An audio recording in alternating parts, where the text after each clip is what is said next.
back in the studio. Dr. Chris Housenick, how you doing, man? I'm doing good. You? As we've previously discussed before we ate breakfast, which might have made things worse, a little sore today, but we just got done doing a little jiu-jitsu lesson, so at least we started off right. I feel like we'd probably be more sore if we wouldn't have done that. When you get to a certain age, you realize you're going to be sore anyway. You might as well go do jiu-jitsu and be sore because you did something rather than be sore because you sat on the couch or laid in bed or just a brace. Yeah, I've had to get more, I guess, intelligent, I guess you say, with my training over the years. Because, I mean, I roll every day still. But I don't know, man. Like, my recovery is like I can't do what I was doing. And maybe because I was doing that, but like for like probably 7-8 years, I was just training on another level. I feel like, and it's not that I don't train anymore. Like I train, but I don't know. I get like I've spread it out a lot more. I'm a lot more calculated with what I'm gonna do or willing to do. But yeah, I did this crazy kettlebell workout yesterday with Albert. This guy's helping out with boxing a lot. And I just jacked my shoulder up. As you age, you can still, I mean, you can go hard. You just don't recover the same way you used to. Yeah, that's it. It's the recovery. Yeah. 100%. But I've been, I got back on the fish oil supplements kick, which really, I have those like after dinner, 7, 8 o'clock. They've really helped. Get that inflammation down, man. Yeah. Pat Miletich was just on Joe Rogan. And he was talking about he had so much inflammation in his body, and part of it was because he had a gluten allergy, gluten and soy. But and he cleaned up his diet, and like he had like 3 different kinds of arthritis, and they all went away. But if you look at people's death certificates, one of the #1 leading causes of death is inflammation. So that's why like the joint health, joint promotion supplements are super great, I think, because they they help reduce inflammation. I mean, that's like you see a lot of those things have heart health in the ingredients as well. So, well, so what you just recently did a talk on ATN or? It's actually, I taped it a week ago. It's airing tonight. Okay, yeah. What a great time to have you on to talk about it. What you've done that with him before? This is my second time on. Yeah, it's AETN. It's Arkansas Week. It's a politics news show. They do it normally. They do it with reporters. A couple of the big state reporters talking about what's going on this throughout Arkansas. Once a month or so, they bring in a couple of us political scientists. They got some good, Heather Yates, she's a professor at UCA. She does a lot of American politics. This gentleman, his name's Hal Bass. He's at Ouachita Baptist. He's been doing Arkansas politics 30, 40 years. Basically, there's a moderator. The 3 of us sat there, talked elections, campaigns. We talk a lot about the Asa Hutchinson's running for re-election this year, sort of talking. He's got a Jan Morgan's her name. She's challenging for the the Republican nomination. She's even more pro-gun than Hutchinson, isn't she? Yes, that's a good. Yep. Yeah. Interesting. Oh yes, but we talked about that. We sort of discussed there's a separation between an Arkansas Republican and a Trump Republican. So there's some tensions or differences there that we talk about for sure. The rise of what they call dark money in politics in Arkansas. I'm super fascinated by this concept. Like in the 60s, I've been doing this big research project on 1968 and LBJ both, but of Southern Democrats and how much of a consideration that has been for presidential candidates picking their vice presidents over the years. Like that was JFK's need for Southern Democrats laid in LBJ's hands, essentially. I mean, him being majority leader and the whip in the Senate, he was able to hustle those things. So, oh yeah, it's LBJ is the last big one, and I'm thinking about because part of it you had Carter, who was from the South, so it helped. Those who had me, I joked about it when Hillary Clinton picked that Kane guy from Virginia to be her running mate. I was sort of scratching my head, going, "No, what does he?" I didn't even know that. I think I asked you about it because during the election, no Hillary Clinton sign said who her running mate was. Yeah, I never saw Tim Kaine, if I think. But it's like, the LBJ thing. You bring in, and you've had my lectures. A big thing you do, your vice president brings something to the ticket. Yeah. And I was saying there's if it were my choice, if I were Grand Poobah, they would have been, there's two Castro brothers out of Texas, Julian and something else. Those guys, a very young, charismatic Hispanic Texan. Interesting. It would be the exact same dynamic you had with Kennedy and LBJ. I've got this basically a New England Democrat, that's what we'll call Hillary Clinton for today. But I need to expand her appeal. She's not going to do well in Southern revivals. She's not going to do, as well in Hispanic neighborhoods in Texas. But you bring on, Julian Castro, he's suddenly bringing in a new chunk of the population along. And hindsight being 2020, a big chunk of the population she really needed to win. That didn't show up for her, that had shown up for Democrats in the previous elections. I don't think we talked about this last time, but I was thinking about this yesterday, and I've thought about it a few times, and people have commentated on it. How much do you think Trump's tapping into the evangelical market had to do? Because, I find that super odd, that connection between him and these evangelical Christians. Well, that's a key. There's a lot of different reasons you pick vice presidents, and I think picking Mike Pence is that fix for Trump. You've seen all the memes online. This is a guy. He does business in New York City, and Las Vegas and Atlantic City. He is not okay. Who would look more awkward at a Southern revival, Hillary Clinton or Donald Trump? Let that sink in for a little bit. But you've got to strengthen. Why do people pick running mates to strengthen their ticket? You had before they were getting people from the Tea Party. Because you had more centrist guys. You had John McCain. You had Mitt Romney. They're pretty moderate Republicans, but they're running in the height of the Tea Party. The Tea Party phase. All of a sudden, we're not even going to call it a movement. It's a phase. Is it still going on? Are people still Tea Party in it? No, not particularly. Because I think the issue is it's like all things, new or old again. And those of us, over the age of 40, we all remember the Ronald Reagan Republican response.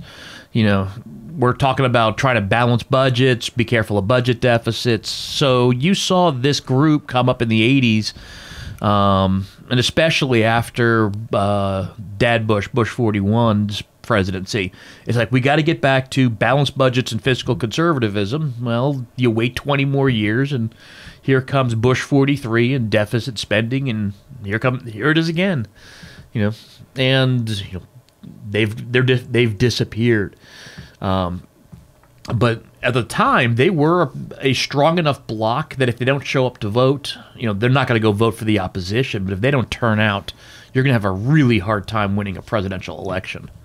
So it's, you bring in Sarah Palin, you bring in Paul Ryan. Bringing those people in, make sure your whole party shows up. So you've got President Trump with the divorces and the affairs and all that sort of stuff that's been going on.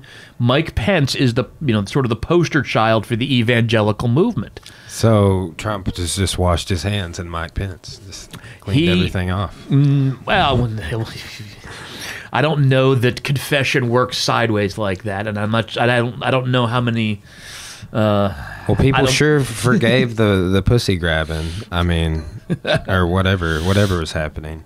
But that's I mean, that I think was when he was campaigning a big part of it.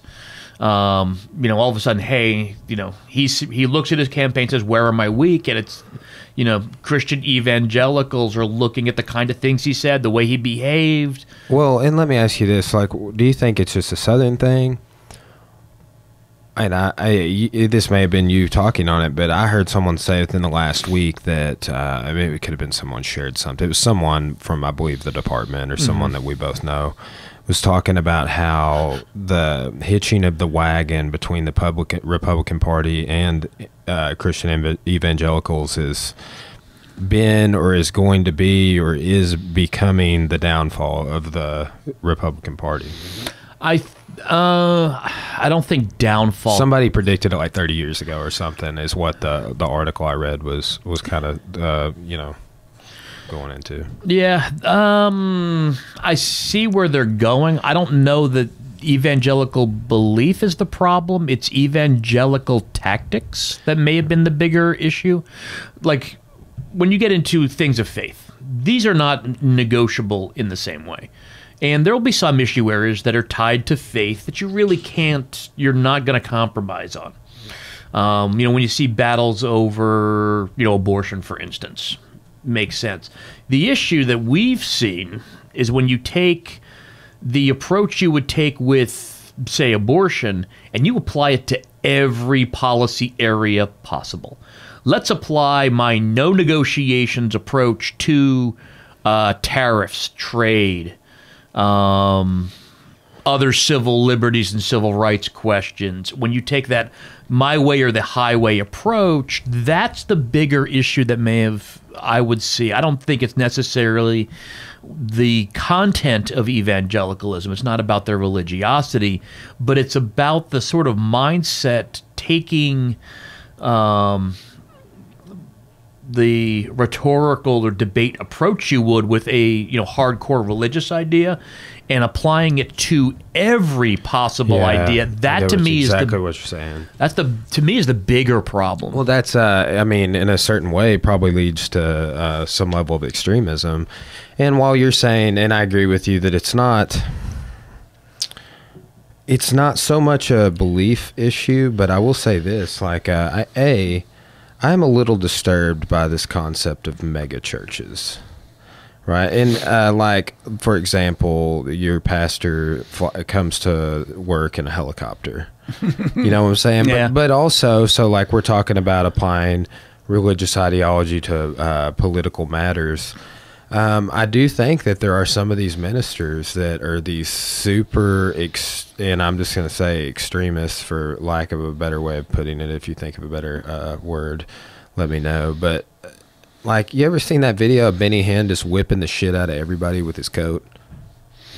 Doesn't ring a bell. I can pull it up for you, man. But it's like some of these mega churches that, it's like they get these people up there with these incurable diseases and whip the shit out of them with this coat, and then they leave. And they still have an incurable disease. And my generation is they're up there. They got a line. He walks on. Boom, you're healed. Yes. Yes. Heel palm strike to the forehead. They're unconscious, and then So like there seems to be a weird linkage between. It seems like the politicians that hitch their wagon to those types of evangelicals. Mm-hmm. That's what I'm drawing my observations from is like. I think in Arkansas you'd be right, because I think every state will be different. Mm-hmm. But in Arkansas, we talk about it. Elections are a 2-stage process, and you got to get nominated. Then you run in the general election. And I think what we know, a lot of people show up for the general elections. Not many people show up for the primary elections, which is when you pick your candidate. Those kind of voters are going to be the ones who pick your nominees. Like a normal we just had our state Senate, long, strange trip state Senate election. Which was another runoff. Is that correct? Well, that was included. A runoff for city council before that. Yeah, if you're in Russellville, vote early, vote often. But the idea is that you're, trying to get this nomination. I looked it up. The last 10 years, we set all kinds of records for turnout for this election. We had, I think, it was close to 7,000 people vote in the runoff between Bob Bailey and Breanne Davis.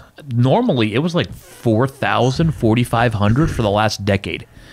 So which is pretty wild, actually, because Pope County, Russellville alone is 30,000 people. Pope County's, someone told me the stat the other day. I don't remember what it is, but it's pretty substantial. Yeah. And to know that, and you told me this morning, I believe those two candidates, or last night, those two candidates spent $130,000 combined on their little... Yeah, just to get the Republican nomination. But that shows you where the thinking is. You've got a pretty Republican district. Yeah, if I can get, Breanne Davis won. She won cleanly, 54, 55%. It wasn't close or anything.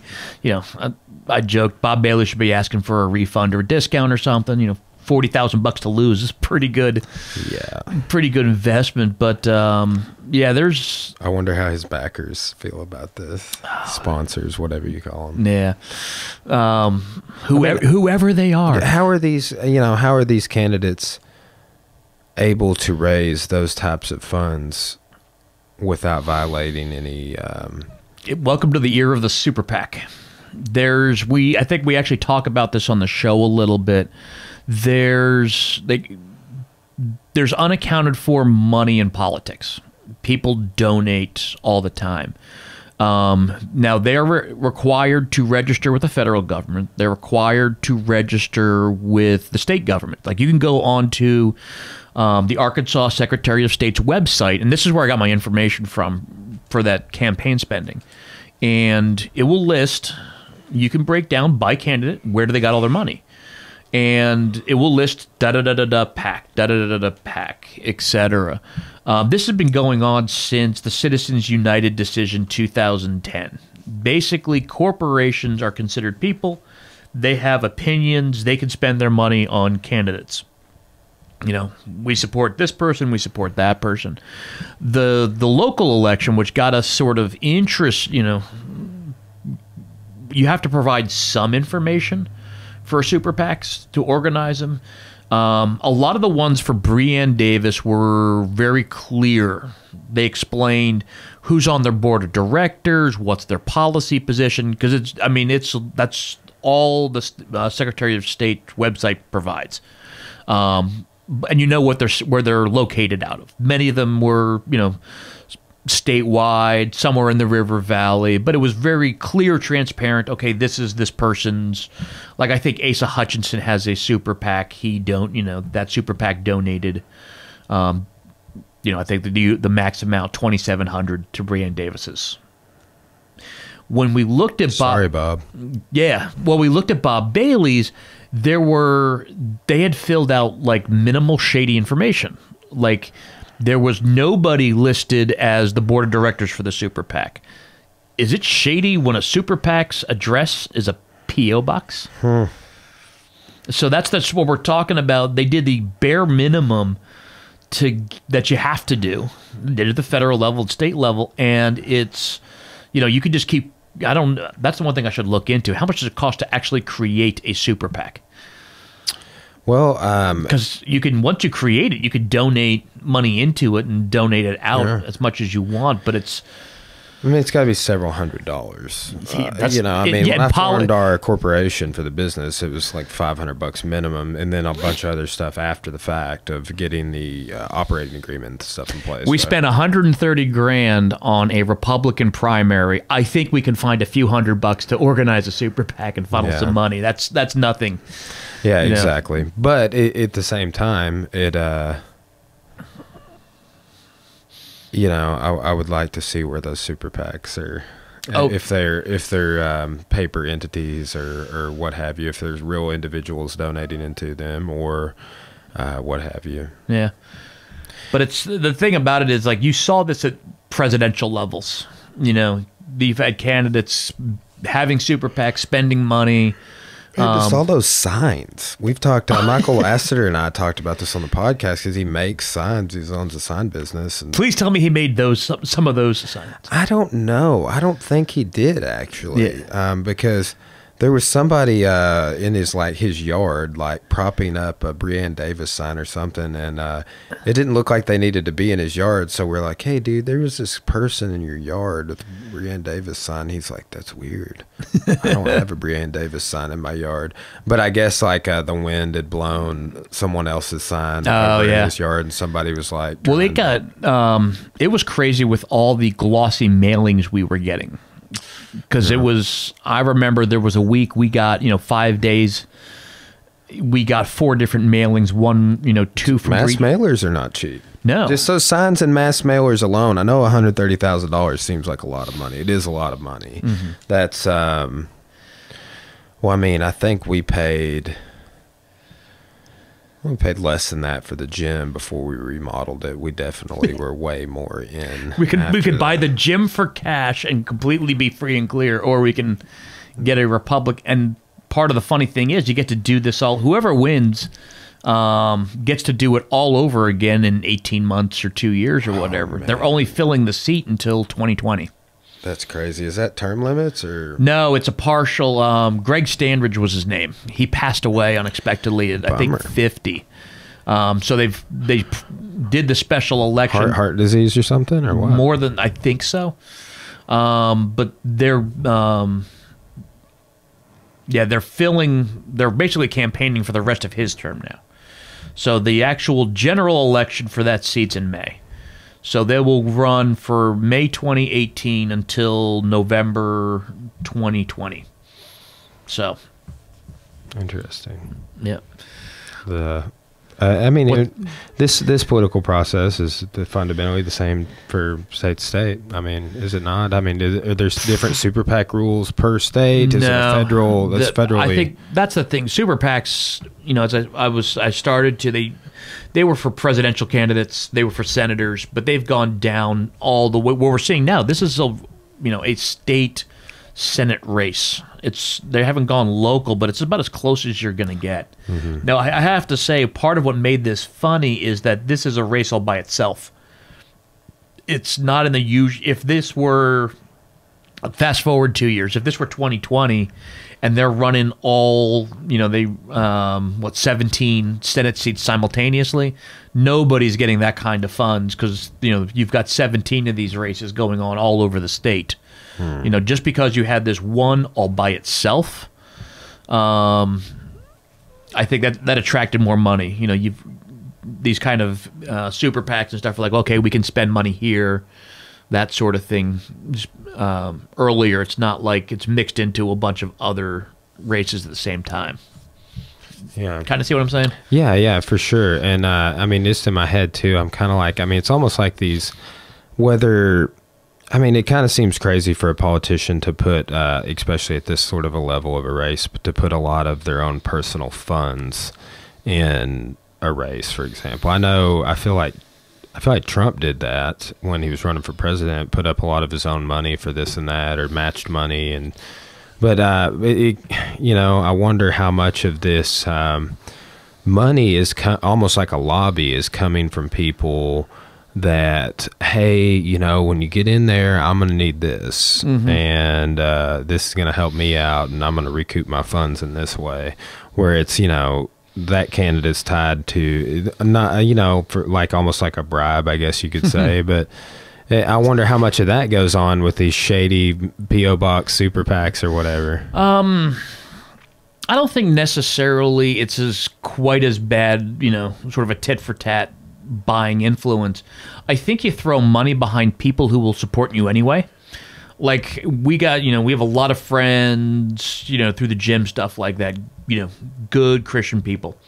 I am not going to be able to throw money at any of them that I'm ever aware of to suddenly make them pro-choice and not pro-life. But if I have super PAC money, if they're running for office, I'd best, a pro-life super PAC is going to look at them and say, that's somebody I can get behind. So I think what happens, that's more of what happens, where there's not going to be a tit for that, but they're going to get people elected who already share their ideas. Sort of look at this landscape and say, okay, that's the kind of person I want in. Which I guess when you look at it that way, you can't really be upset about it. I mean, that's kind of the goal, is to get people in office that represent your ideas. Yeah. I just think it's sometimes misproportionated between the masses of general people's ideas aren't represented. It's whatever the super PAC is. That's always the question that comes up with like Citizens United and corporations. What if the corporations got stronger feelings than the citizens? I always sort of, we're in Arkansas, Walmart Incorporated. What if Walmart's doing something detrimental, damaging? We've had Equifax scandal that just came through. You've got, Facebook's being debated over right now. Do you know anything about that? A little. I've followed a little bit, but a little bit. I know that Zuckerberg has lost billions. Yes. In the last couple of weeks, and we need to segue this into this China tariff trade war is what people are calling it. But what is going on with Zuckerberg and the stock market? And okay, Zuckerberg, as I understand it, Facebook. Everybody know that we're getting into the depths of election 2016, data mining. Everybody's heard the term. It's pretty clear both campaigns got really down into data mining, using social media to target audiences, things of that nature. And you started to see this with the Obama campaigns. He was the first social media candidate. The issue is that just the campaigns themselves weren't the only ones doing this. Russian bots were targeting it as well. What do you know about bots? I'm fascinated by this. I mean, people are building these digital robots to do all sorts of stuff. Yep. They're building them on Twitter. I'm going to stick to Facebook, but I think what Zuckerberg's gotten in trouble for is he's the only one trying to get in front of this. This is true for all your social media formats. It is true for Twitter. It is true for Instagram and every other one that I don't use and my kids will. The Zuckerberg, they have all been penetrated. They have all spread propaganda. They spread falsehoods, lies from Americans and from foreign entities. Facebook has tried to be open about it. How much, from whom, etc. But you see how well that's working. Twitter's had the same problem. It was a couple of weeks ago, Twitter flagged a whole bunch of fake followers. There's fake followers on Instagram too. It's crazy. Oh yeah, but they hit a lot of them were these sort of bot farmed. They are calling them troll farms, bot farms, stuff like that. It's you set up. Basically almost like a call center. You got 50 computers in an office building somewhere. You're going to have people. They're going to set up a Yahoo email account or a Gmail account. Then they're going to set up a Twitter handle off of that account, and then they're going to follow whoever you want them to follow. A lot of it does. They're gonna follow Donald Trump. One of the ones I remember that was controversial, they often followed Justin Bieber. The Biebs was one of the Biebs. He was one of the biggest Twitter followers, one of the biggest ones. Follow Biebs and you look normal. Yeah. Was that why they were doing it? No, this is, oh man, I'm getting old. This was 4 or 5 years ago. It was the Islamic State. They would put out those terrible execution videos. Yeah. They would which would get on YouTube. They would get up for 30 or 45 minutes, but they would hashtag them, hashtag Justin Bieber, because then all of a sudden you've got 7 or 8 million people get this, hey, Justin Bieber was tagged, and oh my God, they're lighting somebody on fire. Damn, I'm hashtagging Justin Bieber next time I want to get some reach on a podcast or something. But that's horrible, dude. Oh yeah, there's I hadn't heard that. Yeah, I'd say about 4 or 5 years ago. It's one of those you start to have to think back. When was that? Yeah, well, I mean, I remember when it was going on, but I didn't know that they were. I didn't know that the trolling was going on back then. Oh yeah, you know, it's almost gotten industrial. I think you're starting to automate it. You're being able to, you know, I could troll somebody. There was like the one I used. There's a great. I wish I could find it. Sports Illustrated about 3 years ago did an article about the challenges and dangers of women in sports. And especially, they were looking at like sports reporters. You know, you've got the example I always use if you're on, you know, ESPN for a long time. I think he's on Fox now. A guy by the name of Skip Bayless. He's a sports reporter, been doing this for 20 years. He's on like the morning show, so he's supposed to be a little dumb and a little bit flamboyant and kind of try and start an argument. Like when he would get Twitter, you know, attacked on Twitter, it'd be like, you know, you're stupid, you never played the game, you're a moron, things like that. And then they compared to Gemma Hill is her name. She's the one, she's an African-American woman. When she said something people didn't like, it was like, I'm going to kill you, I'm going to cut your head off. That's what I say. That's what I do. And it's just... But they found, like, Twitter, I guess a couple of years ago, they started having those verified accounts. Yeah, I've had to do that for the business pages on. I don't know if I've had to do it on Twitter. I'm about to start a Twitter for the podcast, but I definitely, you have to do it on YouTube and Google for sure. Because you would get these just random anonymous, like really, really ugly comments, and they showed like male reporters get them, but not nearly the same proportion. And it's, you know, it'd be some, you know, angry individual in a city. You just said their quarterback is too old to play. They'll create a quick Twitter handle, go in, attack you, delete it, never use it again. So that was what you're seeing is you're taking it, you know, that's always happened. Probably happened since they invented Twitter and every form of social media, but now you're getting into like, you know, almost like industrial sized. Well, there are too. There are these now, so let's say since that Justin Bieber thing, now there are these social media influencers that people try. I mean, like, I took a class over this in Vegas on social media and building shows and brands. Like I was thinking about doing the podcast already, but I'd like when I did that class, it was actually with the dude who does Ameridote, Master Ken. And but he was talking about how to, you know, build things up online, and I was like, and that was the big thing, is how businesses that are like his show and people that are making it spend time every day networking with these pages that have tens of thousands, hundreds of thousands of likes, followers, views, etc., viral pages like the Dodo or whatever. You know, there's all these pages out there. And they're considered social media influencers.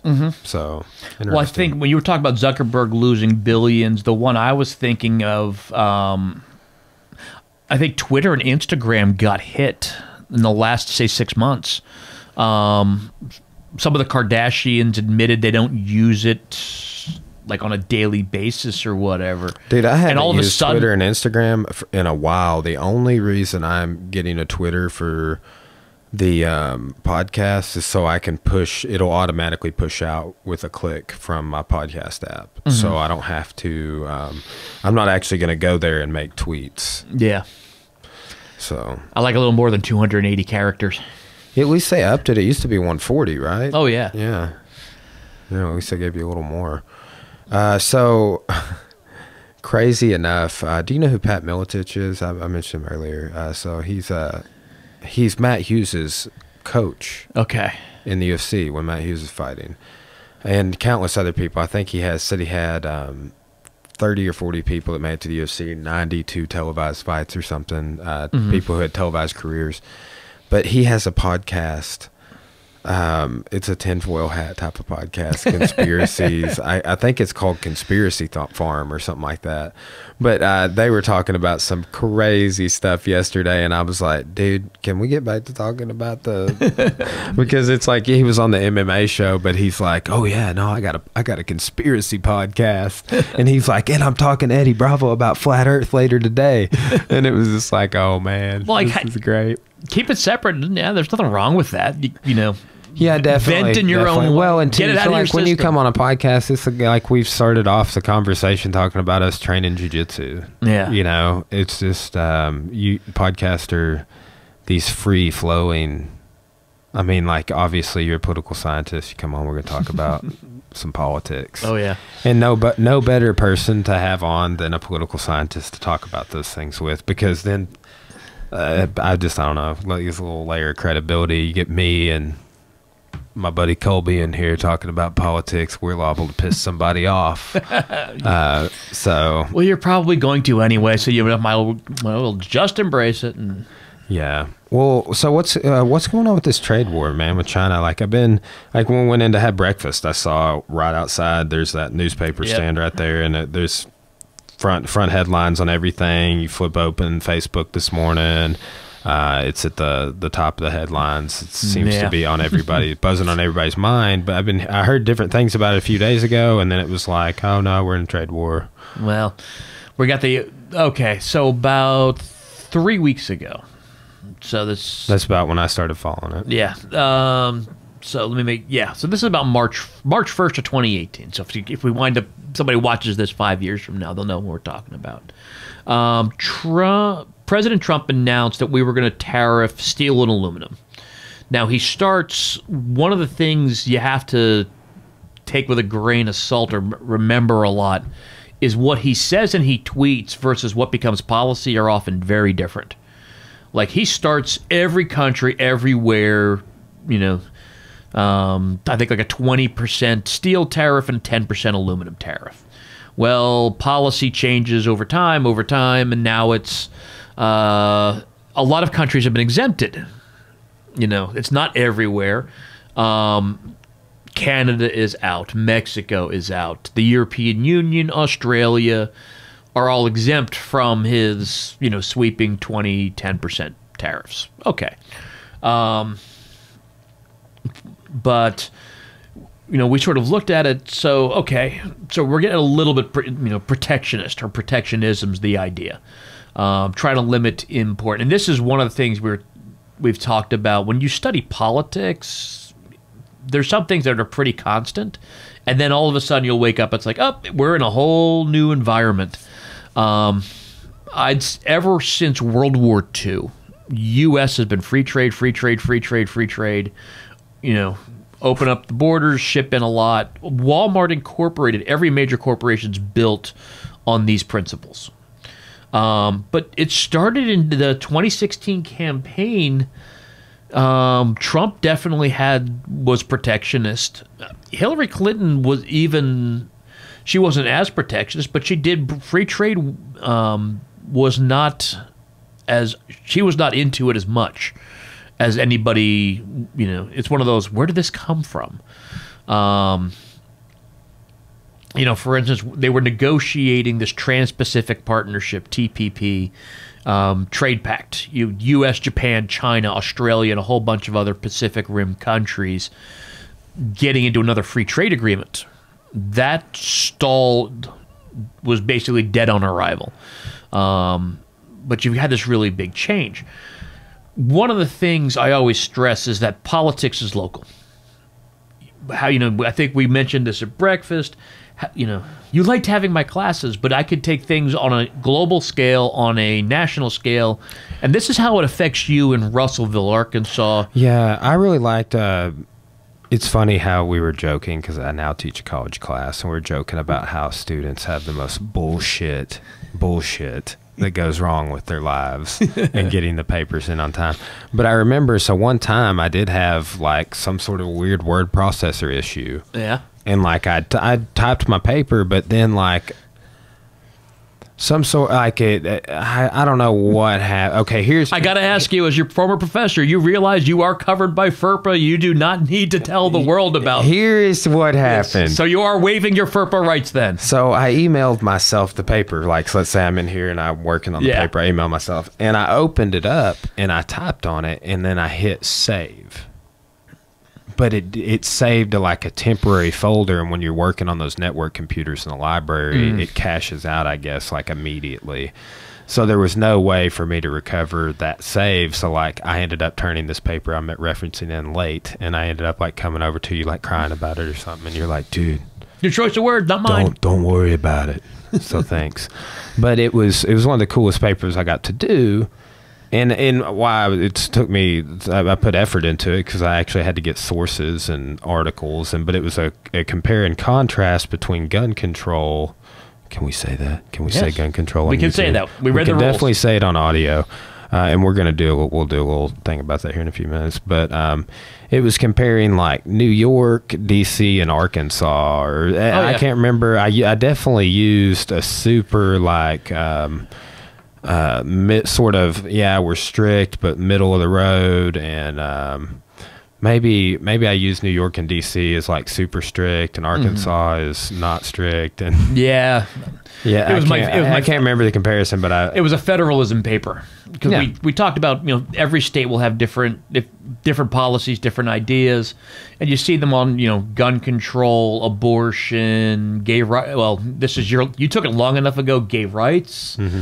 Would have been big at that point, but so. And that has been 5 or 6 years ago, at least. You're getting old. Yeah, I'm actually turning 31, April 20th. So, right up around the corner. So what's the ramifications, potential outcome of this trade war situation? Well, I think to keep it local, Arkansas is it's a farm and manufacturing state. You drive through eastern Arkansas. You're going to Memphis. You're going down 30. You're going into Texas. You're passing farms of all shapes, sizes, and persuasions. A lot of what Arkansas grows goes abroad.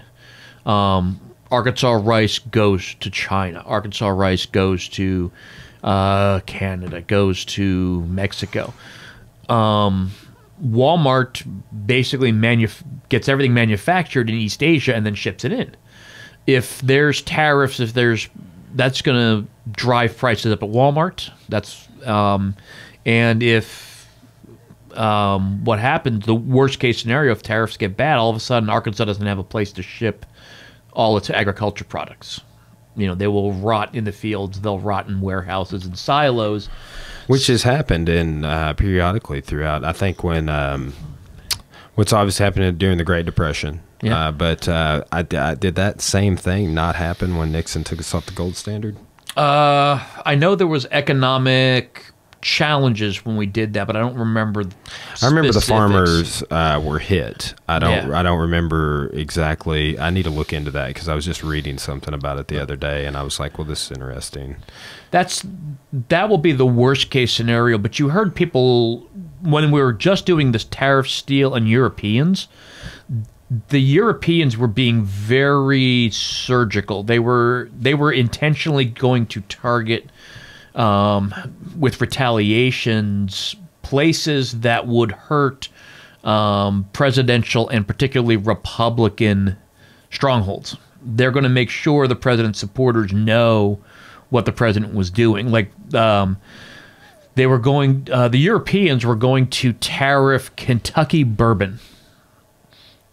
Raise taxes on it 50%, and you're like, okay, I don't like bourbon that much. What does it matter to me? Kentucky bourbon is Mitch McConnell's home district. He is the Republican leader in the Senate from Kentucky. So they're going to go right after his supporters back home. So corporations... Who did he piss off? Well, he's the guy. He's one of the Republican leaders who can let I joke about it. The Congress has a lot of power if they want to step up and do something about any and all of this, but will they, they basically said, the Europeans were like, we're going to put pressure on those who can also make decisions. And I think that's what this is going to, assuming the trade war gets as bad as it possibly could, and that we're still a long way from that. But like basically they announced just sort of like almost in passing, we're getting ready to put like 50, I think it was 40 or 50 billion in tariffs on China. China. Yeah. The stock market dropped 700 points. Yeah. Do you know there's a video out there of Trump saying China for 3 hours? A 3-hour video? Yeah, and it's like all these different clips where he's like, China, China, China, China.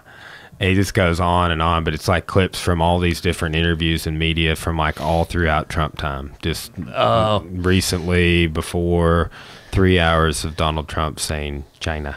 Is this, I have to wonder, I have to blame his friends, his family. This is a good one to blame like Jared Kushner and Don Jr. from. You remember W, Bush 43. He never in 8 years figured out how to say the word nuclear right. Nuclear. But he always said like nuclear. Nuclear. Yes. He's missing like 2 syllables in the middle. But for 8 years, nobody around him stopped to say, will you please say this right? You're the president of the free world, damn it. He can say things like strategery. Exactly. But nobody, I don't blame him as much. I blame his friends. Because if you're saying something wrong, I'm going to sit there and snicker at you for a while. Yeah, so this just came up. And so do you think it's... Because I went and did all this research, and then I went and did more research and found out. So do you think it's Giphy or Jiffy? Because Jiffy has other connotations, I'd lean towards Giphy. I think it's a GIF. A GIF, but the internet says it's a GIF. Yeah. And there are other examples, like I was calling it a vlog, but everyone else calls it a vlog. But it's like there's a bunch of people that call it both. But like some people will be like, dude, I was just going to let you roll with that, but it's really called a vlog, dumbass. And I'm like, oh, man, really? Come on, you couldn't say anything when I was having you make this logo for me, Nick Oots? Because I started a vlog for the Jim's YouTube. And he made me a little custom thumbnail for it. And he's just like, no, I was just going to let you roll with it, dog. I was like, come on now. Help me out. No, I think, I don't want to get into, I'm making a GIF about seems Jiffy super peanut trivial. butter. Yeah, I know. That's what everybody says. But and then Michael Astor brought up the point. He's like, it's a graphic image. I guess GIF stands for like graphic image photo or something like that. And he's like, so how could you call it a, G if it's a gr? Anyway. Wrong Housenick. That's the English professor Housenick. Yeah. Hey, well, we should have her on. I'm gonna say I'm just gonna apologize to the audience for the central lack of female guest on the podcaster. I do have some lined up. I'm wanting to have Meredith Martin Motes. Nice. She does a lot of local writing, and she's a folklorist also. Cool background in history. I met her adjuncting at Tech. Oh, okay. So and filmed her a few times. So it's for Dr. Gleason. But I'm wanting to have her. I've got a few people on my guest list that are she's got a side gig. She started doing lemon rosemary cookies. I think. You were talking about her. Danielle's ordered she does them, I think, on Fridays. Danielle's ordered them. They're really tasty. Yeah, and they're healthy too. She gets a lot of the ingredients from this, like I think a Mennonite market or something. Local sourced. Yeah, I think she's got her own chickens and her own eggs to make them too. So they're building a chicken coop out of pallet wood. I was like, hey, y'all got to keep me posted on that, because what her husband's doing, so she does some personal training with me, but her husband's doing design work for the boxing show. So it's been beneficial. I usually work with her Friday mornings, but they went, I guess, out of town to Little Rock or something. Got family up there. So, I do. Like, I'm trying to. I want to have also. You ever listen to Tech Radio or 100.9? That girl Hope Adair. Yeah, another one of my students. Yeah. Oh yeah. I can't remember if I know. I feel like I know her from somewhere. She might be from the Clarksville. I think she's from Clarksville, but like way younger than me. I believe that her boyfriend and I went to high school together. So, but I've just kept up with her a little bit, talked to her, dealt with her a few times, sending stuff in for the gym. And she's always on the radio, always talking. Does all these little shows. So I would like to have her on just to talk broadcast with her. Yeah, she shared, I'm in the middle of doing a fundraising campaign for my daughter's robotics team, and she shared it and had a nice little write-up to go with it, too. Yeah, man, that's, so yeah, Ian's on the robotics team, too. Yep. Yeah, Ian Warnick. I want to have Jason on, too, Dr. Warnick. That's such a fascinating cat. Oh, yeah. He is. He lives in a lot of different worlds. I know. Andy's got one of these orange amps. I want to go play it at his house or have him bring it here. Because I've this guy that I'm having on Sunday sells this brand. It's called Orange, and they have an incredible sound, but I've never got to play one. Is it the band Clutch? Is it the one I thought there was a band that plays with Orange. Yeah. I've been noticing several bands playing with it. Let's pull it up real quick. What bands play? See, what I'm really looking forward to on the video is like, so MacArthur is going to build me a custom podcasting supercomputer. Yeah.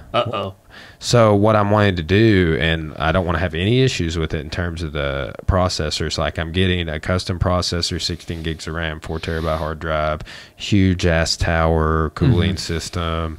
I'm increasing my upload speed. So like it took me 3 attempts to upload MacArthur's 2-hour podcast to YouTube.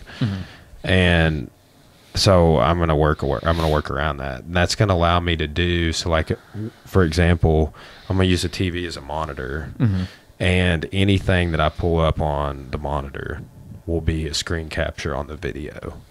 So that'll be good. And then I'm trying to get, like, what's really going to get my subscribers up, which I've got to do, is getting and views, is getting live. If we were living this right now, we would be having live viewers from all over. I mean, it wouldn't be a lot in the beginning, but then your subscribers all get notified when you go live too. So like when Joe Rogan goes live, so it's, let's see, the history of Orange amps. What bands use Orange amps? Okay. It's just one of those weird random trivia things I thought I had stuck in my brain. For some reason, the band Clutch. Dude, I like Clutch. I want to say they're playing at Memphis in May. Maybe. Have you been to Beale Street Music Festival? I want to be, but money. Because I think Government Mule's playing Memphis in May this year around. They are, dude. They're a good show if you get down there. Man, I will say this, too. Like, I want to go. Incubus is playing. It's where we have the boxing show that weekend. But I'm not seeing a bunch of bands I haven't heard of. One called Under Oath. I know who that is. Double Barrel. I don't know who that is. Yeah, I don't see a whole lot of people I recognize their band name. Anyway, this looks like an older forum too. The Helicopters, Early Man. Don't know. Led you down a rabbit hole. Yeah. Well, those Orange amps, so like the guy I'm having on, Brian Chenoweth, he owns Valley Piano. He's coming on to talk about the collapse of Gibson guitars. Oh, yeah. On Sunday. Wow, yeah. And we're going to talk about other things. He's actually, I got this digital recorder from. You seen one of these before? It's called a Tascam DR40. MacArthur actually has 10 of these for the digital history stuff he's doing. Oh, yeah. I think he said 10. He has several. Yeah. But this is going to allow, I have a whole, this is all new podcast stuff. I just spent $580 on the podcast. But I just spent a lot of money on the podcast to get some odds and ends stuff.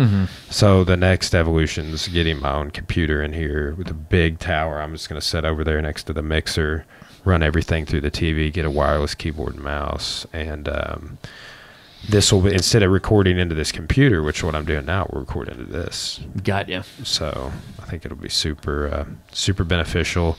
And I've got I'm able to hook this into the mixer or hook it into, I got a USB microphone called a Blue Yeti. I can hook it into there, or I can hook it into these amps, or these microphones rather. Sweet. It's like if, so basically I can do mobile podcasts. Like if you were like, hey dude, I can't make it over, but if you want to drop by my office, we could record that real quick. If it's whatever, you know. And it just for like, so like some of the podcasts I do, and the first 7 I think I did were audio only. So it allows me to do that. I'm going to be re-recording a ton of lectures in my office. Like anytime I write a lecture, I'm going to try and record it for when I start doing online classes. Yeah, I've done that. MacArthur, he left here. He's like, man, I'm kind of hoarse from doing the podcast. I recorded some lectures, and then he taught takedown last night, you know, so he's coaching a little bit. So it was, yeah, you know, he's like, man, I'm not used to talking this much, and spring break and all, I've been resting my voice. Oh yeah, you get the habits, you know. Yeah. You talk 3 hours a day, and all of a sudden you talk 6. Well, dude, there was one day that I did like, I think I did 5 private lessons and 3 podcasts.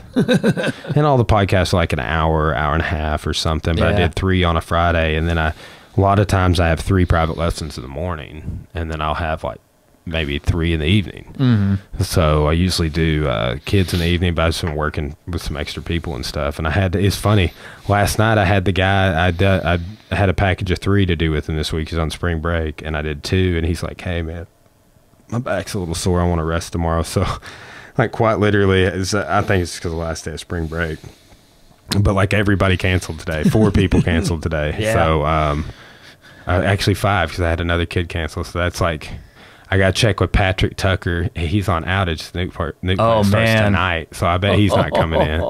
So essentially it's just like, well, just try and round up another podcast or something. Yeah. So well, man, we're going to record another little spot talking about some of Google's use policies. But you got any closing remarks on the political zeitgeist that we're currently living in, either locally or abroad? Chill and be patient. Everybody's like losing their minds hourly. That's not healthy.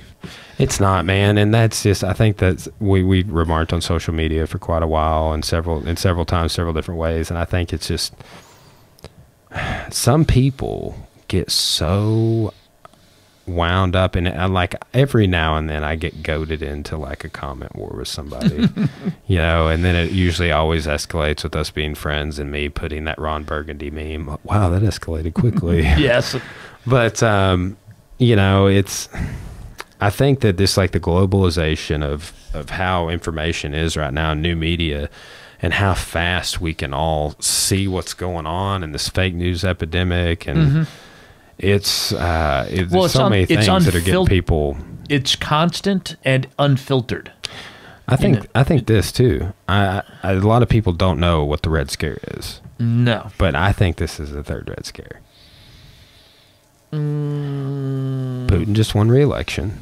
Yeah. Hollywood's getting persecuted. Like all the major themes of the 2nd Red Scare are happening right now. Fear of nuclear war. Yeah, I mean, that'll grant you. Okay. Yeah, I mean, there's a lot in the Hollywood thing too. Yeah, it's not communism in Hollywood now. It's sexual abuse or you know, but there's a lot of the same themes. And I've been like, why I say that is like, so with like Dalton Trumbo, for example, it's like, hey, you're a communist, so you don't have a career anymore because I said so. Yeah. Now, I do not know if Dustin Hoffman is a sexual abuser in any way, but someone said he was in 1983. Yeah. Therefore, he got like roasted on like the John Oliver show or something for like 30 minutes. Somebody just caught him out of nowhere, like right after it came out. And it's like one person has come out against that guy, and they allege this stuff from a movie that was in like 1983 or something. Oh, yeah. And it's like, and his career is probably going to flounder seriously in the end of it. Well, he's also, he's older, so, you know, he's probably in his 70s, so his career is probably on its last legs anyway. But oh yeah, it's clear there's historical, people with long legacies. Kevin Spacey, he's been sexually harassing people for 30 years. Well, and it's Harvey Weinstein. It's been they're easy to say, get out, go away. Exactly. But it's I agree. like okay, Dustin Hoffman had one incident 30 years ago, which may or may not have happened. Aziz Ansari's weird date got from hell turned into entrapment. Have you read that one? Oh wait, yes, I have. Yes, I have actually. Yeah. And it's like, okay, so that's more recent, but it's but how do you it's really clear when they're just complete and total trash. Okay, I have no problem. That's a huge issue, but it's like, what do you do?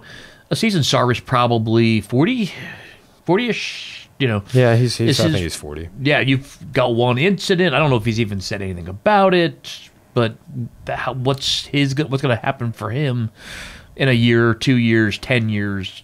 That's the more that's the trick. That's why I liken it to the Red Scare, because it's like career ending. Yeah, and it's all because of a finger pointing. Yeah, like, hey, yeah, you ever seen that great movie, Jim Carrey's The Majestic? I don't think I have. They play on that. Like he has a car wreck and gets amnesia and shows up in this town and starts working at this movie theater, and he has no memory, but he was being accused and going to go on trial of being a communist. Yeah, I think the way I would think of it is like social media has made it given everybody a megaphone. Yeah, I mean, because these things go viral if they're true or not, if they're accurate or not, and you're being tried in the court of public opinion. Yeah, I was just about to say really quickly, and this happens even for like normal people, and it's not even necessarily the Red Scare, the Me Too movement. Like I'm thinking, you remember there was what was it in Tennessee last year? You saw people's attitudes. There was the boy who was bullied. Like his mom videotaped him crying in the car. Oh man! And then there's this huge fighters come out and they're like, "Man, we got you, dog." And then like a week later, it turns out his mom had some other videos which were like she's like a racist. Exactly. Yeah. And then it's like you get whiplash sometimes. I think, but that's the problem. You didn't have social media before, and it gives all of this such wider range and louder range that things can take off in that kind of way where, imagine the Red Scare of the 50s if there was Twitter. Oh, man. Yeah. Oh, yeah. Yeah, it would morph. Oh, and that's why that's why I speculate about what we're seeing today. Mm-hmm. And the climate is, like you said, everybody's freaking out. And I do see that. I see it every time I log into social media. There's a delete Facebook movement going on and stuff this last week. I just say Facebook's at least been upfront and honest that they've been taken for a ride. That's the only... It's happened to all social media. So it's either you get off of all social media or stay on all of it. Facebook's at least tried to fix the problem. Yeah. Now their fix hasn't been the best, but that's Facebook and YouTube are about the only two forums I use regularly, and I'm using YouTube obviously the podcast and for the gym's videos and stuff. But yeah, people said you need to tweet. I'm like, no. Yeah, well, Instagram, I don't take that enough selfies. I've been up in the air on whether to make a personal Twitter or to make one for the podcast, because I'm only wanting to pump my podcast stuff, and I don't want to man, dude, we have social media pages out the asshole for we've got one for the gym, we got one for the nonprofit, we got one for the boxing club, we got one for RFK, the podcasting page and my personal page, and I need to take it down, but back when I was sponsored and competing all the time, I had an athlete page. Yep. So I have 7 Facebook pages. And then the groups, we have member group and stuff. Yeah. So it's and then so that's just Facebook. Then there's Twitter. I have a gym's Twitter and Instagram too. And I had a Periscope, or not. I looked into Periscope, didn't really get into it. But what was that other one? Vine. Yeah. Anyway, Joey Diaz, I think, still does a Periscope. Did they close Periscope down? They closed something down. I think everybody, but once you come up with an idea, it winds up as part of... Well, that's, like living. Yeah, there's Facebook Live now. And I assume there's YouTube Live, yeah. And that's really changed things, too. Like for example, at the fights the other night, Cora fought on, the promoters were pissed. Because, and I told people to do it, actually, because I'm like, and two, their pay-per-view stream shut off. So, but they were getting pissed about people being at the fights, Facebook Living the fights when they had a paid stream set up. How much is their paid stream per fight? I think it was like, $15 for the whole card or something. Not awful.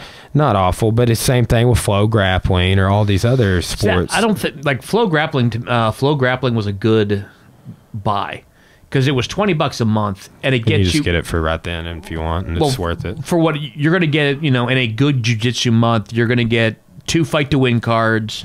Yeah, let's say Pans is in that same month or Worlds. Oh yeah, you're winning, exactly. Dude. Let's say the I think there's an NCAA tournament in Oklahoma, Pans, and a fight to win all in the same week, if I'm not mistaken. Yeah. So you $20 a month for it all, and I think their service is reliable. UFC Fight Pass was the same way. That's where you watch your Eddie Bravo and Dude, I love Fight Pass. Yeah, you watch your EBIs. I think that's the biggest thing Eddie Bravo got. That Fight Pass is only $9.99, dude. Well, here's the thing. I've had both Flow Grappling and Fight Pass accounts. They were both easy to set up, easy to pay for, and easy to cancel. Easy to turn off, yeah. So it's when I want it again, I'll just fire it back up and off you go. They don't, I remember the bad old days where it takes, 17 emails, 4 phone calls, and, a pint of blood just to get the services on and off. But if you're going to offer a live stream, it's got to be reliable. It's got to work. I know. That's why I'm taking my sweet-ass time getting the live stream set up for this podcast. Yeah. Because it's like Joe Rogan, for example, they've remarked they have this thing called a TriCaster, but now it's started crashing on them all the time. TriCaster even offered to send them a new one, do whatever, but it's like they're looking for new broadcasting software. I'm probably going to end up using this thing called OBS, Open Broadcasting Software, or Blackmagic or Wirecast. Those are my top 3 I'm looking at, and they're softwares. So I don't. So I wonder about if, for Joe Rogan, if it's volume. It's one, how many people are able to log in and partially, back on this ISIS thing, it's like, how are you going to show up with that high level of camera production out of nowhere? Or Islamic State, we're talking about terrorist groups. But that's the thing, dude. It's like, it's taking me forever, and it will take me another, after I do the computer, then I can start doing multiple camera angles. So the goal is to put right there or there, either one, a camera shooting me, and likewise on either side of me, a camera shooting you. Yeah. Joe Rogan has 4 cameras in his studio. Okay. And yeah, I can. They're super scaled down. My camera is scaled down in comparison to his, but I could easily get 2 more of those cameras. But when I start networking all that up, that's volume. Oh yeah. Not just volume of viewership, but you get to sometimes. Google Drive will kick on. This has happened, or I will pull up something on the computer that caused the audio to kick off. So then I lose. I'm like, hey, hold on, let me restart this. Audio keeps in the Hickson. It's an audio only podcast, but I was looking at that Hickson seminar and commentating on it, and it crashed out probably 10 times, and it hasn't happened that much since, but. Stuff you got to work around, and I don't want to overload this computer. I want to make my own computer that is built exclusively for all I'm ever going to do is surf the internet, write lectures, and stream. Yeah. I'm thinking as MacArthur builds your computer, you need a multitasking, a quad processing core, so you can have one processor devoted to your audio, one to your video, one to the He sent me an article article where we're just kind of cherry picking what all, and he's pumped to build it. I mentioned something about it before we started podcasting, and we got off on a big conversation. I'm like, shit, dude, we got to hit record, bro. What are we doing? This always happens. Yeah. We just had the most silent breakfast. Don't yeah, I know. I joked about it when we were leaving. It's don't talk. All right, man. Well, so I will say this too. Thanks for coming back on. our podcast that you came on before, on at least on YouTube, had like the most listens for the longest. Sweet. So people listen to it for a long time. Good. I'll have to hold that over people. I think I was your first video, which may have... Yeah, you were. You were. But I probably had a dozen people be like, yeah, I was watching that. Well, and it probably because it was the first video and this and that. But I did get a lot of favorable reviews on it. It's probably because you stay really on point and articulate. And I try. Well, man, and too, like I just like sitting down talking with you about stuff, but I'm able to follow along without you blowing my mind too much and learn things in the process. That's been the coolest part about this. Why I liked filming for the university is to get to sit there and just listen to all this good information. Did you watch the Nerdist? I just watched like the first couple minutes. I didn't get to the end. You got to get to the end because it explains jiu-jitsu. I got the premise of what was going on, and what's funny is that's become one of my sort of guilty pleasures. We're talking about it's Because Science. It started as part of the Nerdist podcast stuff. It's I don't know his name, but they've got this guy on. He brings hardcore science to science fiction. Yeah. And I got the premise of it. And he explains, like for instance, he said, superhuman strength. You probably really wouldn't want it. Like Superman strong. Part of it, he explains like, this is the kind of, you'd tear doors off the hinges, you'd crush doorknobs in your bare hands. But he talked about like, okay, and they define superhuman, being able to punch through a concrete wall. And he figured, and he realized if you would have a real fist fight, if you could do that, it wouldn't be a real... You're murdering people. Well, yeah, it'd be like, I think he said, you'd punch through people. Like, it'd go in the front, out the back, and be like... Exit wound. Exactly. But what he was getting into, it was about multitasking. Yeah, and left brain, right brain. Well, they touch it a little bit, but he got into pure muscle memory, where you're doing things unconsciously. And the more I thought about it, it was such a jiu-jitsu discussion. Yeah. Like he talks, like you start to recognize further as you go through this, that you're reacting but on instincts, not on thought. Like somebody starts to pass your guard, your hands are coming up and you're starting to protect your head and get on your side. Those sort of things. What he was discussing, the movie's Pacific Rim, and they got the sequel coming out. I think that's actually today. The Pacific Rim, I like the first one came out. It was on HBO for a long time. Oh yeah, probably still is. But it's they were talking about why do you have why do you need two people, two brains, and part of it's two people has more of these sort of built-in. You think about it on such a lower level.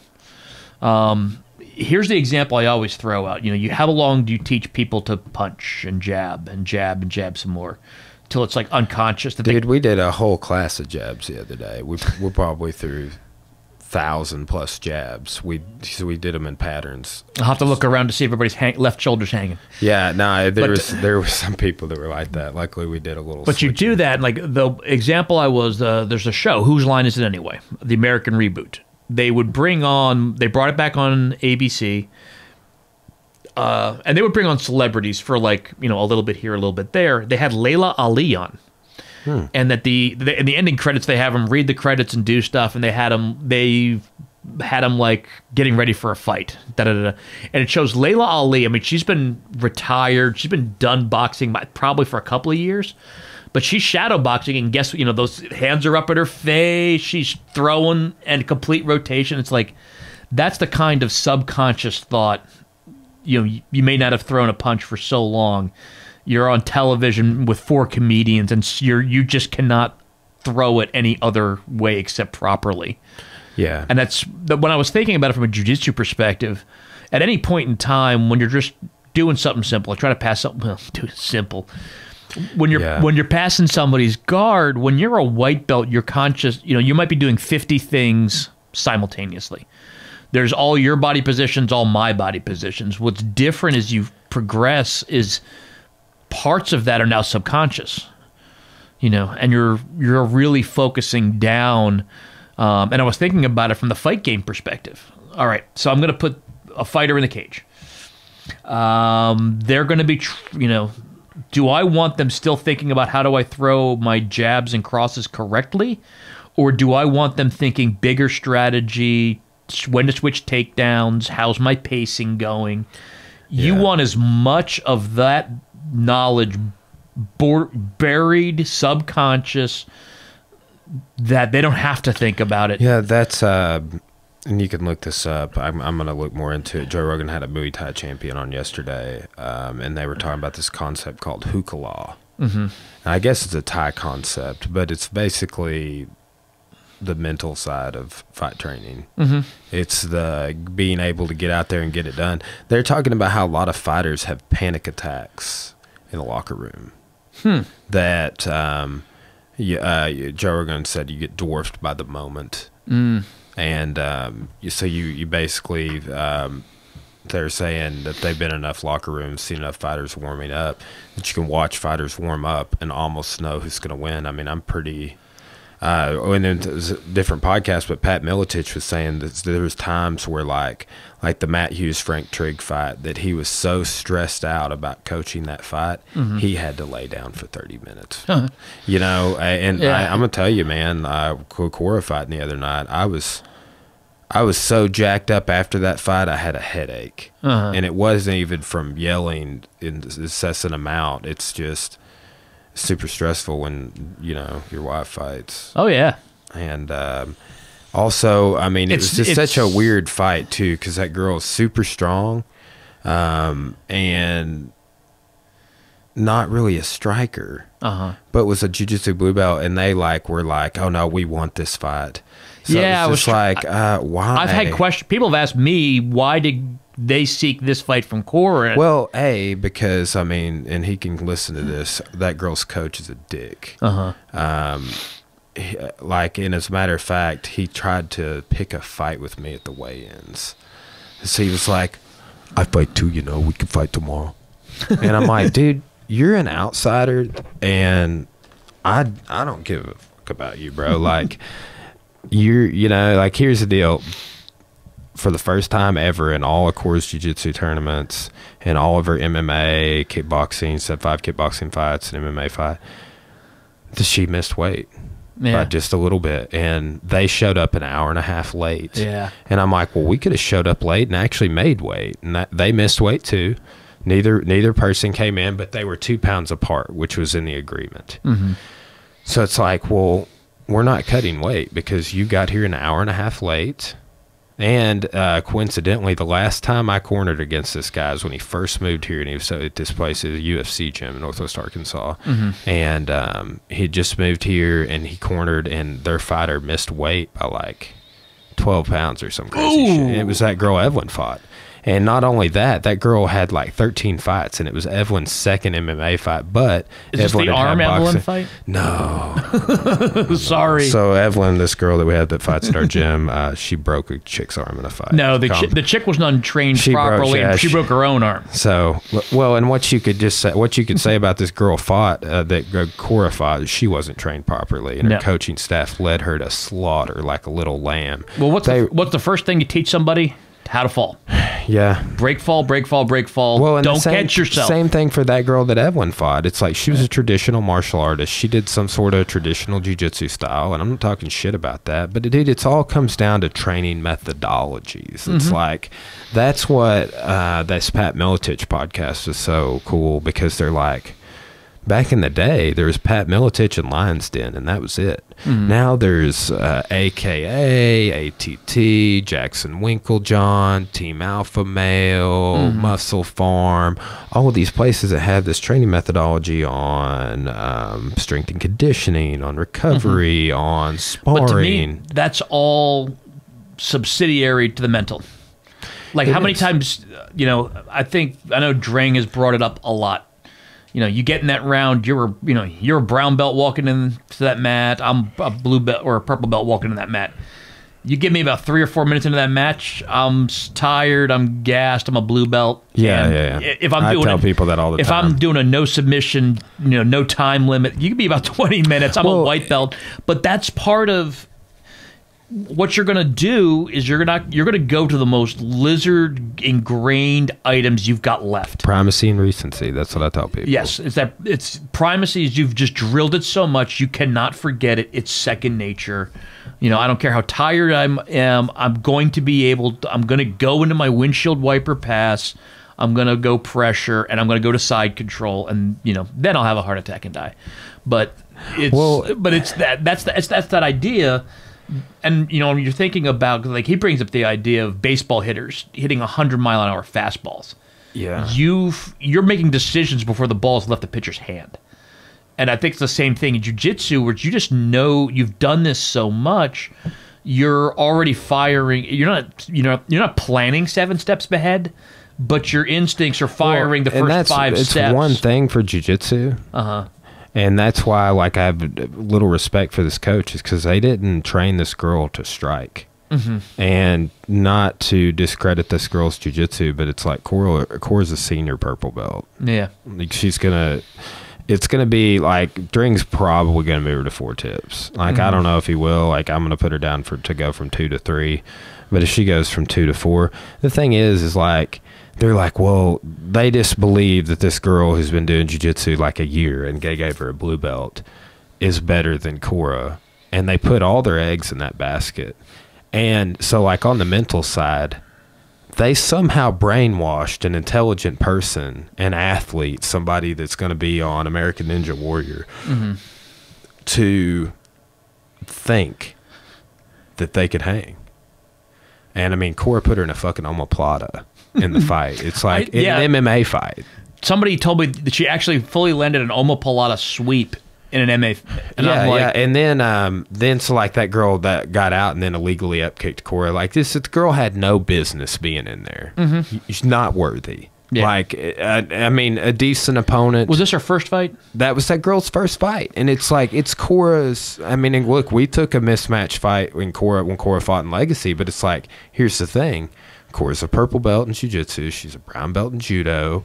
And she has had 5 kickboxing fights. She's undefeated. She's a 2-time IKF champion. And did I say brown belt in judo? Like, I mean, it's just, she's legit. And she's competed in I don't know how many jiu-jitsu tournaments. Has fought in Legacy. And they called, with no fights, a jiu-jitsu blue belt. And, like, I don't know. I just took it as a sign of disrespect. I'm just like, what, you think you can beat our ass? Yeah. We were talking, one of the biggest challenges, I think, for all female fighters especially, is... That's exactly why we took the fight. Is getting any kind of fighting, getting any kind of experience. How many, even, like, Pride, UFC, they're effectively learning on the job. You're going to get a UFC guy, like, Bryce Mitchell's getting ready to go do tough. It's already filmed. Yeah, he's already off. Yep, those guys have so many amateur fights. And Bryce had tons of amateur fights and is 9-0 as a pro. But they're learning all of that, and I think it's so much harder to find suitable, qualified female athletes to be able to build that up. And it's always going to be that way. It's changing a little bit. Fortunately, Cora's weight class was the weight class, one of the weight classes that was recently added to the UFC. So, and I don't know what she's going to want to do with fighting. She could do anything she wants. She's super talented. She puts people in omoplatas in MMA fights. Yeah. Gets upkicked illegally and comes back. And, dude, she clocked that girl so hard from the guard with the hammer fist, the girl immediately turtled and gave her back. Like, as soon as they restarted it, the girl tried to put a De La Hiva hook in. And I was just like... And the girl tried to pull guard 4 times in the fight. And, like... This is somebody... I will ask you if she's a gi or no gi, but I think I know the answer. I don't... She's gi. She's done good at tournaments, but, man, it's just... Yeah, but I jump between gi and no gi, and I can't tell you the last... De La Hiva does not exist in no gi for me. Yeah. No, sorry. I mean, it doesn't really. I kind of use it. I will kind of use it to up kick if someone's standing. Yeah. But, like, Cora's down on one knee. But that's just like, here's the thing. That's her, like, if this girl listens to this podcast, your coaches are leading you to slaughter. I can't tell you how many people told me that. you taking the fight on my end, and outside observers that don't even know Cora and I are like, why is this person that has been training a year doing this? And she was southpaw, but Cora, like, we trained, we're like, we think this girl's going to come out like a grappler. She like single legs a lot. So we think she's going to come out like a grappler. We think she's going to come out like Matt Hughes. Matt Hughes fought southpaw because he was a wrestler, because he wanted his same leg forward as orthodox strikers. So we figured that girl might do it. So we worked a lot of southpaw, and bam, she's southpaw. But dude, like I think I'm a legit striking coach. Like I've put a lot of time and effort into doing it. I've been doing it a long time. I've produced good results in striking. You look at Tim, you look at Corin Evelyn's runs at IKF. You know, we have a guy kickboxing next weekend in Little Rock. But it's like, and I saw them warming her up for striking. It's like, look, it's MMA. You don't have to be an elite level striker, but you better be Hickson freaking Gracie if you're not. You better be one of the best grapplers on earth if you're going to come in there. And I mean, like, just little things like weaving too much underneath the punch, starting combinations with kicks when they're not countered. Like, it's a lot of time. I mean, UFC fighters just sling a kick out there, like a rear leg kick. It's like, I saw it coming from 3 days away. You know, but I just, I told somebody this, the only reason I would ever send someone out to fight in a 3 to 6 month time period is if they lived in the gym. And because we do boxing, kickboxing, judo, jiu-jitsu, gi and no gi, and MMA. Yeah. They're in jiu-jitsu school. They don't do anything else. They were calling for her to do Osotogari, and she tried to Osotogari Cora in the open cage. And I'm just like, what do you think this is? So, and what it is it's like, I don't want to be an influencer of a coach like that. Well, I feel like what that is negligent coaching and being like, hey, come, you know, you're so strong, you're so good, you won these gold medals in jiu-jitsu. Let's go get punched in the brain. Let's go get some CTE. You know, let's go get a traumatic brain injury. It's like, let's go stand across from an undefeated world level kickboxer. Yeah, you got to know too. It's like, I bring this up a lot. You know, we work, you know, I end up in no-gi class with, you know, fighters and, you know, your fighters and stuff like that. It's like, you've got to have your own big, I always think of it as a filing cabinet. I've got my gi file up here. I've got my no-gi cabinet down here. I've got my self-defense cabinet over here. And some people use the analogy of pillars. Yeah, filing cabinet's good. But because I like the filing cabinet because there are some files that will be in all four. My self-defense, but there's some things like your, you know, De La Hiva. That's just going to be in my sport when we're wearing gis at a tournament. Exactly. I'm getting even like myself more and more and more like that as time goes on. I just but I think as a coach, compartmentalize sport jiu-jitsu in a different way. As a coach, you got to be able to do that for them. You know, this is, you know, we talk about, yeah, you know, 75 techniques. When you get into a gi jiu-jitsu tournament, you're going to narrow that way down.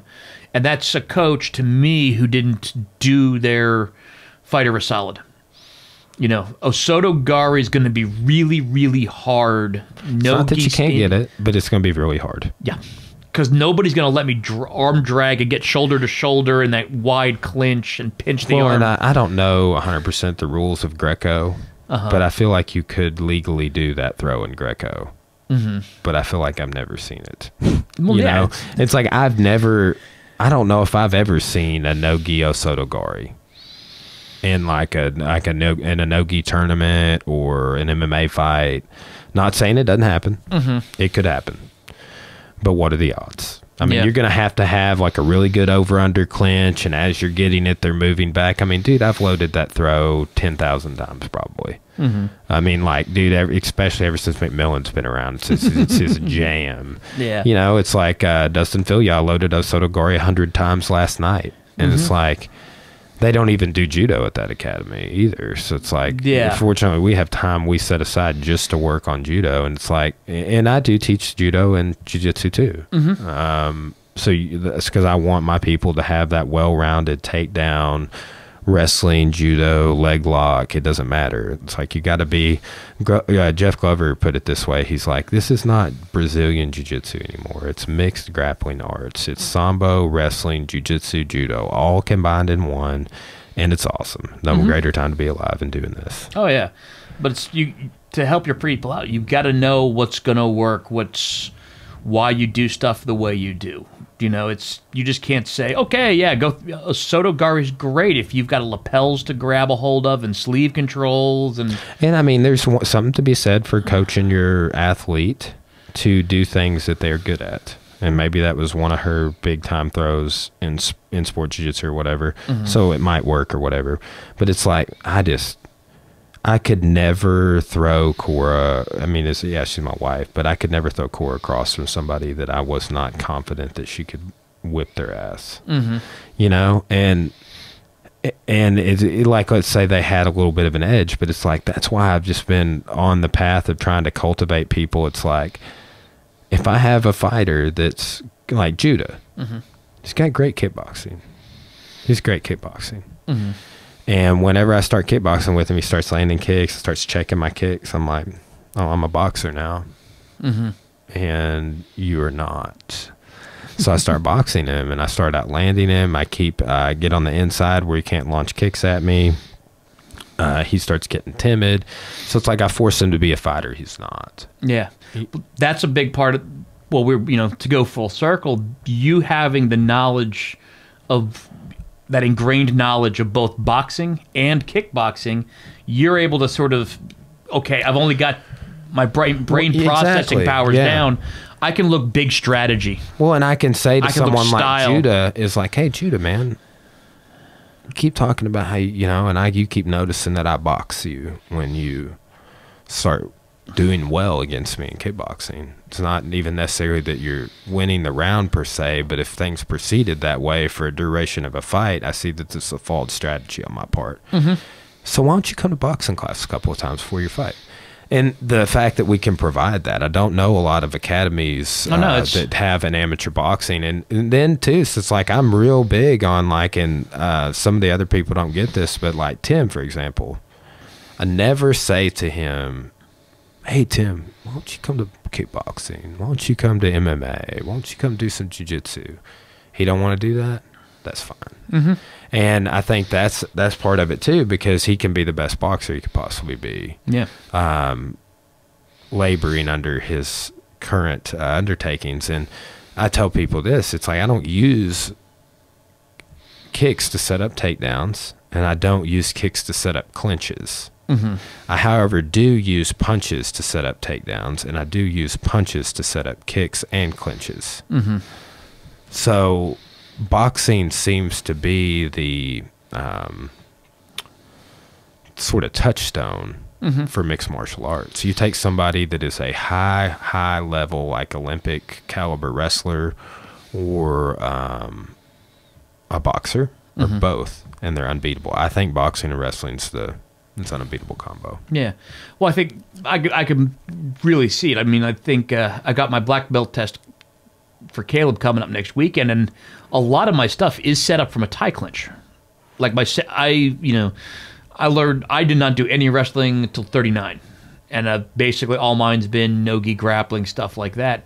I'm not gonna. I'm not a MacArthur. I'm not gonna shoot a single leg from 9 feet away and catch people and knock people over with it, like he did last night. Yeah, feel you flying over the mat, but working, getting double insides, then do a tie clinch, and then I can drop in for singles and doubles all day long because I've closed the space and I got to where my disadvantage is gone. Did you have that front headlock with me recently? Was that... I don't know if we did... Well, we did the guillotine stuff on Wednesday, where I still feel my neck's a couple inches longer. If you let me know, which I showed some stuffing the front headlock at the front of that class, I think. I can't remember, but... Ken Pramola showed me a wrestling series that was front headlock, high crotch, double single. And it was a way to get inside ties, like you just said. Head and bicep is the one that I like to use. But to get all of those positions and just real good operating system, real basic. Said he learned it. He wrestled at Iowa State, which is like the best place on earth to wrestle. So I don't know. Penn State keeps winning national titles, so that too. Iowa, that's where I guess Dan Gable coached. There's a lot. I ran into it when I go up to Pittsburgh. It was last time through. One of the big collegiate wrestling referees is a jiu-jitsu blue belt, and he was up there. This guy is mid-50s or whatever. I mean, built like a think Sharpie at 50 in his 50s, but really, really in great shape. Good jiu-jitsu, solid jiu-jitsu, but he understands the grappling game, really, really well. Did you see the NCAA match where the dude threw the cartwheel, crucifix, Kimura thing on the guy? I don't think I've caught this year. Yeah, it was just like the other day. I was trying to find a YouTube video of it. I've only found it on Facebook. Let's see if I can find it for you. But I can't find it on YouTube. Flow Grappling shared. I'm just going to say NCAA crucifix. I was trying to find it, show to MacArthur. No, I was just thinking when we were doing in class Wednesday night, we were doing the pummeling drills. Yeah. And I do use a no-gi Osoto Gari, but I use it from... Like I said, if you have a good over-under, it can work. Ooh. But as you're getting an over-under and you don't really have a good over-under because it's an MMA fight and you had to close distance and you ate a punch or two in the process... Isn't that funny? Yeah. That cartwheel, the crucifix. There it goes again. Hoop, hoop. A little jumping reverse crucifix. Don't show that to Molly. She'll pull that off. I saw her, I showed her those omoplatas. She twists that way naturally. Yeah, she gets in that spot a lot. So, because she goes for arm bars. And a lot of times kids... I hadn't noticed if she's doing this. They armbar the top arm instead of the bottom arm. So it's like an omoplata essentially. So if you just complete it, but if people pull their arm out when you armbar, you can go omoplata. I learned that combination with Greg Jackson once. I already knew it, but it's a really good one. What I was saying is when we were doing the pummeling drill, once you get into that clinch, I would throw a Kouchi first. Get him to step back and then transition. And that's a totally different thing too. Doing follow-ups. Like we talk about that in judo all the time. But those two are strong to get. Just a generic. The first thing I'm gonna throw is a no-gi Osoto Gari. Doesn't work. I will do. But throwing. That's one of the big ones from some. Caleb did a lot of that. One of his seminars, and one of the competition ones. Yeah, he threw in a lot of that, Kosotos to ankle picks. That really opened up a lot of my. That's why they say with the mixed grappling arts. It's like that was a mixed judo wrestling sort of workshop. Yeah, and it's short, but that clicked for me because I'm not. I was bitching about Caleb because that was really good. And remember that one year I think you were there when he did the points. Hey, you have in 5 transitions get 13 points. Yeah, but it's like I told him, I'm like, look, y'all want to go with a nicer venue, therefore raise the price. You better raise the quality because the last 2 years, because of who you've had teach, it's gone down. Not to be overly critical, but I was like, I didn't hear anything about points last year. This is supposed to be an event for tournament strategy. What I did hear is one of the guys you had teaching us talking shit about sport jiu-jitsu the entire time he taught. And I was like, you better put that shit on lockdown. I'm like, that don't need to be going on. If you want to know from an insider perspective, not an administrator, why this event's had a fewer people the last couple of years and how you're going to get more, it's going to be like, I'm telling you that these are my favorite seminars, having done this event every year since it's been in existence. Yeah. And here they are. And here's the ones I didn't like and why. And they're just like, oh, okay, yeah, well, those are good points. So, but, you just can't. It's like if it's a tournament strategy, that's why you're there. You need to stay on point with that. Yeah. And it's a lot of that is like getting, you get a lot of different instructors to collaborate and getting them to be on board with it. And like, oh, yeah. you might not have a sport jiu-jitsu instructor there. The way I always think about the competition camp, that is a jiu-jitsu buffet. You're going to get, you go to a seminar, you're going to get 2 hours on the truck. You're going to get 2 hours on leg locks.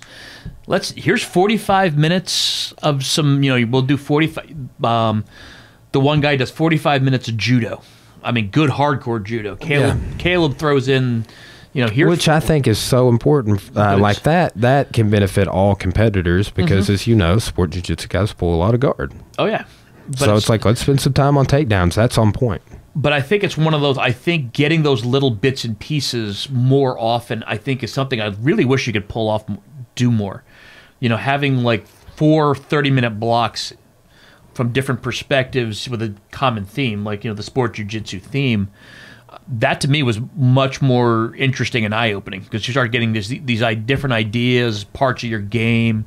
One person doing submissions, one person doing guard passing. I think it's going to change a lot. I mean, especially it's a white belt. We're promoting 3 black belts this week. We promoted 2 last year. We promoted 2 the year before, and we promoted 1 the year before that. Yeah.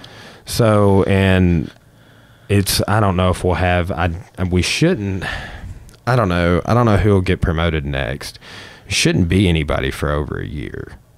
There's no one that's popping into my mind. Well, there's this Brian Andrews guy. There is Daniel Trimble is a brown belt, but he's a super newer brown belt.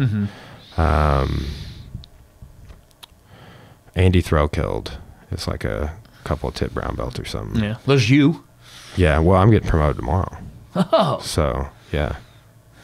So, which, honestly, I really don't care that much about it because I've been at a higher level for a long time now in my mind. It's like, especially over, like, since I stopped competing, like, I feel like my jiu-jitsu has gone through the roof in terms of my eye and my ability to coach and, like, command of my techniques and like the intricacies. But the thing is like the other 2 people who are getting promoted weren't even a thought in this association for years after I'd already been training. Yeah. So there's something to that. I felt the same kind of thing. I don't think about competing. I don't think about a lot of stuff as much the same way I used to. Yeah. I think in the last year and a half I've got to that point and I felt much healthier about it. Like I remember, like last night, I forget his name. It was one of the newer white belts, the younger, thinner one. Jacob. Yeah, he's a little phenom too. He's good. He is fast. Crazy flexibility. He's all There's a point or two where he's twisted some of his legs some funny ways, and I'm like, but he's moving. And I'm just kind of da da da da da da. And then I pass his guard and Americana the snot out of him. But that's just when I stopped worrying about a lot of other stuff and I'm just going to go for. That's it too. Like I try not to, I said this the other night about, I'm stealing this quote from someone else, but like comparison is the thief of joy. And it's just, it's hard not to compare your journey or your belt to other people's belts. Oh yeah. My thing is like I've done jiu-jitsu every day for almost 11 and a half years. Like I was 19 when I started. I'm about to be 31. Yeah. So think of it this way. I'm at 6.5. Yeah. I mean, and so during that time, I remember you as a blue belt. Yeah. I mean, you do. Like I remember vividly being a white belt. I remember every belt, and I try and keep that in perspective. And it's, I was one of the first people in the association to own a school. If not the first. I know Gravitas opened later, but well, I think you get into it. I've seen a lot of people, and I know I went through it as a white belt, where you look around and everybody starts with you, and they're getting better faster, or they're doing whatever it is, and you lose sight of your journey, and because you're looking around at everybody else's, and that can be taken too long, too extreme, is very unhealthy. Because you see this all, I've got a Facebook wall of friends who are all stuck, or Facebook friends, not friends. But you can see they're still at the same spot they were years ago. And it's just because they're thinking about everything else. I've got this great, I've got these 27 videos on diet and nutrition. Well, how many times do you drill in your guard pass? Yeah. Yeah, no, I mean, dude, like all week I've been doing Kimuras and windshield wiper passes. It's like the two of the most fundamental things that we did a Kimura this morning. It's just fundamentals. I live on windshield. I'm not sexy. I'm a windshield wiper kind of guy. Actually, I should say windshield wiper now has become single under. Yeah, no, I saw you doing that the other day. It looked good. When I start going left. Were you countering the Tomonagi, countering the guard pull? Did you come to that class? No, this was just the open rolling last night. I know I got a nut. Well, I saw you drilling. We were doing some passes or something recently, and you added that in. Because it was sometime this week when I was doing, I've been doing that windshield wiper pass to take the back. Mm-hmm. Like when they start trying to Kimura you when you're about halfway through the guard. So. Yeah. I'm going to do, Michael's been out this week, but we're going to do a video on that. I got a bunch of videos I got to upload today. Yeah, it's just, I got into a lot of that. I've noticed I got this, permanent bruise right about here, on the inside of my love handle. And it's from guys playing Z's. Yeah. Like that knee just keeps dude, I know exactly what you're talking about. And it's 100%. And so it's like, okay. So I start passing guard, they play Z, they knock me around, sweep me over. Okay. So you start figuring out the counter to the counter. So I'm going to, if it's gi, I'm digging under, grabbing that belt. I'm pinning that Z to their butt.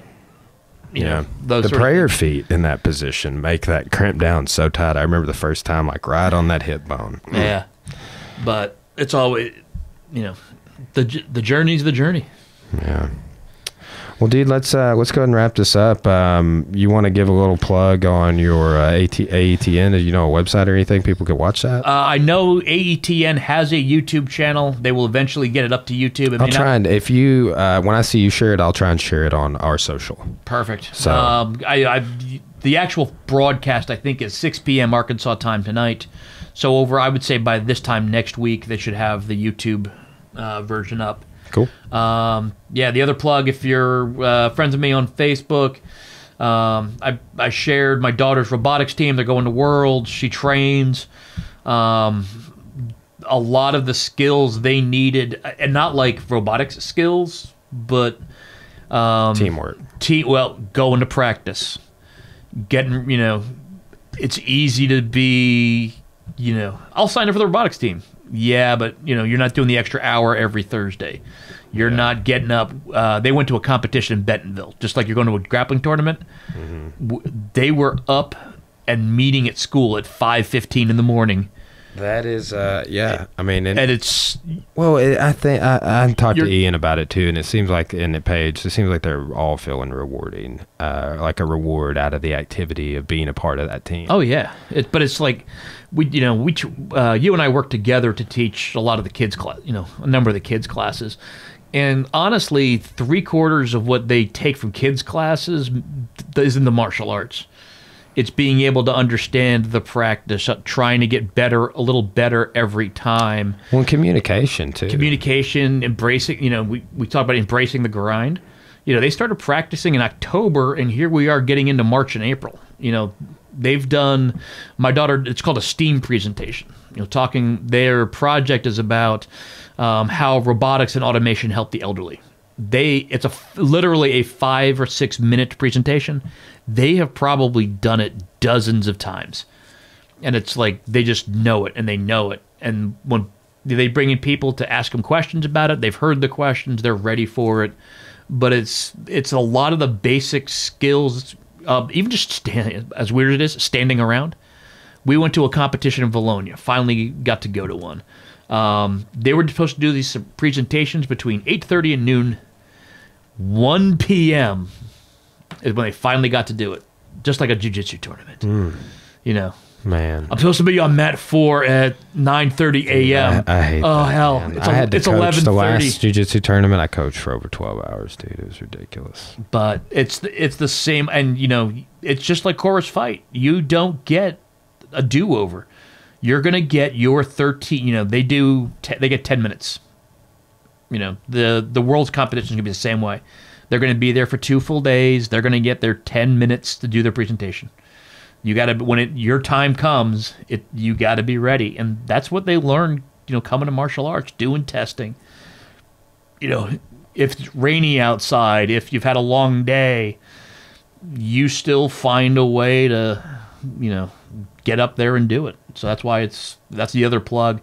We got a You Care page for them. We're looking at, any kind of donations. Yeah, $5, we'll be sharing that for you for sure. I'll share that on the podcast page. I don't have a super big audience, but we can share that on the gym page. We got thousands of them. I think Cora shared it, and we're getting there. I think we got 10% of what we need, but every little nickel and diamond. It does, yeah. I saw that.